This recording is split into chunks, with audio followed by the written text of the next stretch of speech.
The hunter-gatherers of 37,000 years ago made realistic artworks such as the cave paintings in Sulawesi and impressionistic ones such as the Venus of Holy Fells, and practical tools for counting such as the number 29 etched on the Limpopo bone. With brains as big as ours, they must also have asked themselves the question that all children of today still ask, or at least they do until it's drummed out of them at school. The question, why? Why do things happen? There are only two possible explanations. Either things happen for a reason, or they don't. Quantum theory is based on the hypothesis that the fundamental particles of nature behave randomly.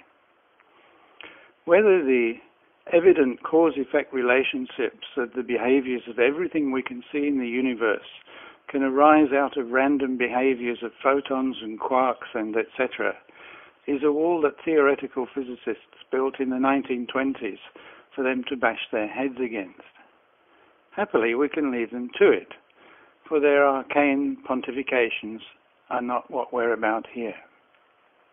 Instead, we're about simple, everyday things, about how people think and feel, and about why they think the ways they do about things like gods, ghosts, and spirits. Let's begin at the beginning. Let's start by looking at you. You are a reasonable person. You have your own reasons for doing the things you do, even if sometimes, when it all goes wrong, you can't quite remember what those reasons were. Sometimes your reasoning is effortless. When the answer comes to you in a flash, when you hit the nail on the head or the ball right in the sweet spot of the golf club, you call it your intuition and pat yourself on the back. Other times, such as when trying to answer a tough question in your school homework, you have to think long and hard, which can make you feel quite tired and easily bored and want to go out and play instead. In both cases, your mind's reasoning is done by your brains, which are networks of information processing cells called interneurons. It's the internet in your head and body. Your brains make sense of the world around you by processing information sent to them by your affector neurons, which sense such things as light, sound, heat, touch, and by chemical signals from neighboring cells all carried along in your bloodstream. Your brains make decisions and then tell these to other parts of your body by sending messages along effector neurons connected to other body cells to do such things as contract a muscle or release a hormone, making your head ache, your tongue wag, or your foot kick a football. An interneuron's job is a bit like that of a high court judge. It weighs up the evidence provided to it by other neurons and makes up its mind between yes and no. If it decides yes, it tells that to other neurons, and the information spreads across the networks of your mind, creating your thoughts, emotions, feelings, and physical actions. Like a tree, although an interneuron stays in one place, its roots, its dendrites, are constantly growing and seeking out new sources of information from its neighbors, and its leaves, its axon terminals, seek out new neighbors to talk to. Neurons talk to each other via synapses, across which yes-no messages can be passed via chemical signals called neurotransmitters. Each neuron in your brains engages in hundreds, sometimes thousands of synapses. The more a message is passed across a synapse, the stronger that synaptic connection becomes, and the more the receiving neuron is likely to believe what the sending neuron says. If, over time, a synapse isn't used, it withers away, just as a muscle withers away or atrophies if it isn't exercised. use it or lose it. The forming and unforming of synaptic connections are the basic mechanisms of learning, whereby your mind forms memories and develops its information processing functions. Even before you were born, your baby neurons had already learned to recognize the sound of your mother's voice and the rhythm of her heartbeat.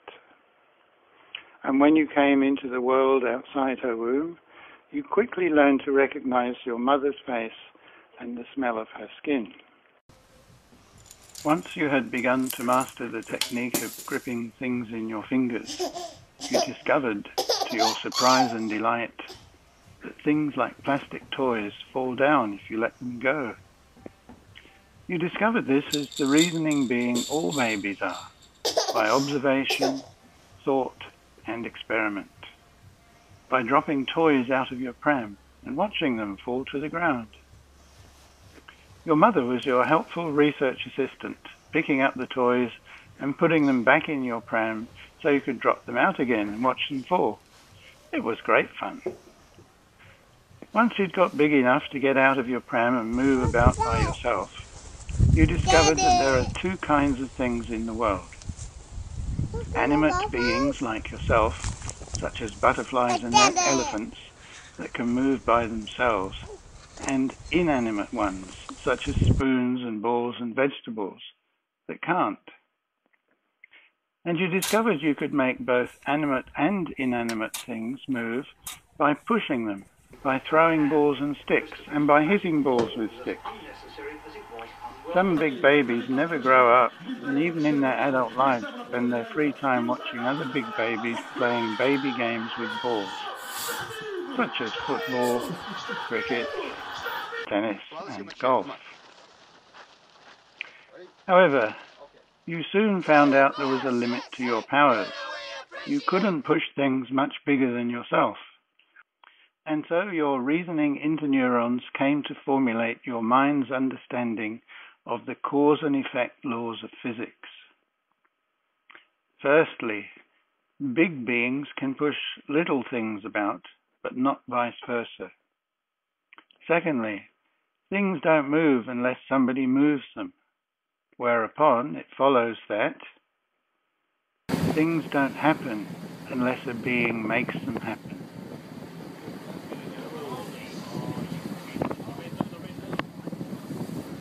Watch out for the shock, it's coming.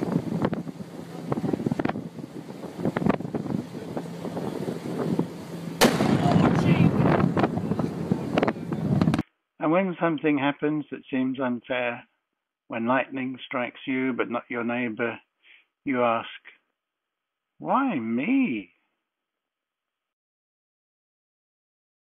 Thousands of years ago, there weren't any microscopes or telescopes, and people didn't know anything about microbiology or climatology. All they had was their imagination to explain why things happen, especially significant things such as wind and rain, and volcanoes, earthquakes, and floods, and day and night, and winter and summer, and fortune and misfortune, and the miracle of birth. Ancient peoples could see the resemblance between father and child, and with their new understanding of agriculture, would have figured out that during sexual congress, a man plants a seed in a woman, just like a wheat farmer plants a wheat seed in Mother Earth.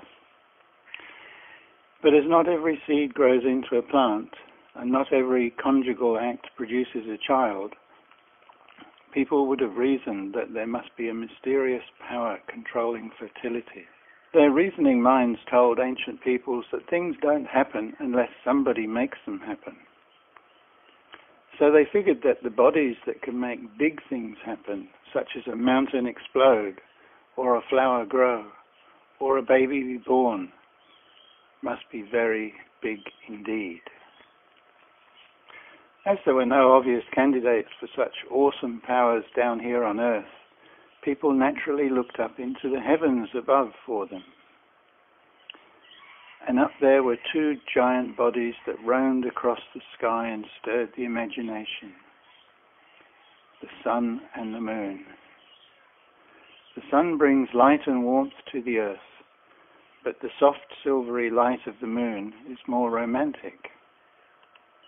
The moon and women both have monthly periods, so the ancients deduced that the powerful somebody that caused the miracle of pregnancy must be the moon. Whereas the moon seemed responsible for all human life, the sun seemed to be in charge of plant life, as the seasons of vegetation follow the cycles of the sun. Every morning the sun magically rises from beneath the earth and up into the sky, lifting the veil of darkness and warming our bodies and hearts. But in latitudes above the tropics, as autumn turns into winter, day by day the sun becomes weaker and doesn't rise so high, and seems to be dying, and the earth seems to die with it. Once luxurious deciduous trees become stark skeletons, and small mammals disappear from view. Few birds remain, lakes ice over, and the earth becomes cold, silent and dark, as the icy hand of Jack Frost freezes the ground. In the northernmost climes, where the reindeer roam and agaric mushrooms take Siberian shaman on flights of hallucinogenic fancy, the sun doesn't rise at all in midwinter, and some people in Sweden go into a tunnel of despair, which can be cured only by light therapy. But towards the end of December, a miracle occurs. The sun stops dying and is reborn. Day by day thereafter it grows up, getting higher and higher in the sky, bringing more and more light and warmth. Stonehenge and the Newgrange construction in Ireland, both made around 3000 BC, celebrate the winter solstice, the annual resurrection of the sun. They both also record lunarstices. On the stone at the back of the chamber, there are these symbols.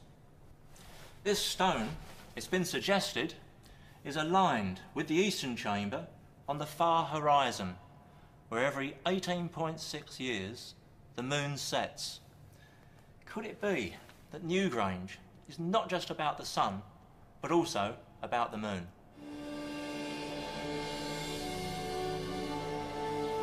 The triple spirals depicted in the Newgrange chamber and elsewhere around Europe during the Bronze Age possibly symbolize the resurrection of the sun as the newborn son of the moon, conceived by his previous incarnation. This three-in-one conception was the Celtic Trinity, which may have influenced the Christian Trinity 3,000 years later, adapted into the Roman Catholic Credo. Avebury Stone Circle is one of the largest stone circles in the world, and here I'm standing alongside one of those stones in the outer circle of 99 stones, and you'll notice its shape is a lozenge shape. And if we look at the stone next to this stone, it's quite a different shape. It's a pillar shape. All round the outer circle we have this alternation between lozenge and pillar, and this could mean the lozenge is a female, the pillar is male. So we're seeing an alternation between male and female around all of the stone circle at Avebury.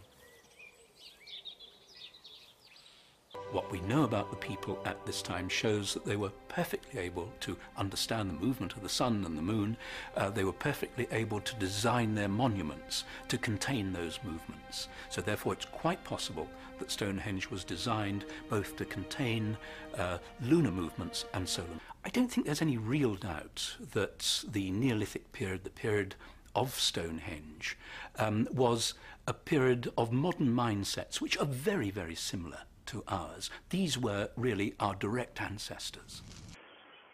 Ancient Celts and ancient Egyptians may have thought of the moon as the wife and mother of the sun, but at around the same time, the people of Sumer, in what is today southern Iraq, decided that Nana the moon was the brother of the Utu the sun. Sumer was the world's first agricultural civilization, which came about because a bread wheat had evolved, which had the special quality of its grains being heavy. Because of this, the grain isn't dispersed by the wind, and the wheat regrows on the same land the following year. Agriculture made settlement possible. Technologies such as the plough and the domestication of oxen to pull it to aerate the soil enabled settled farmers to grow enough food on their land to feed more people than just themselves and their families. The agricultural surplus created an opportunity for some members of the settled society to make a living, not as subsistence farmers, but as artisans skilled in making tools, such as sickles and ploughshares, which they could trade for wheat. Thus, civilization began.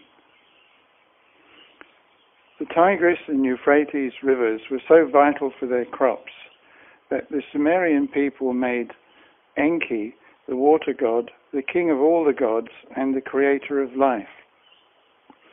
They decided that the sun, Utu, and the moon, Nana, were the sons of Enki.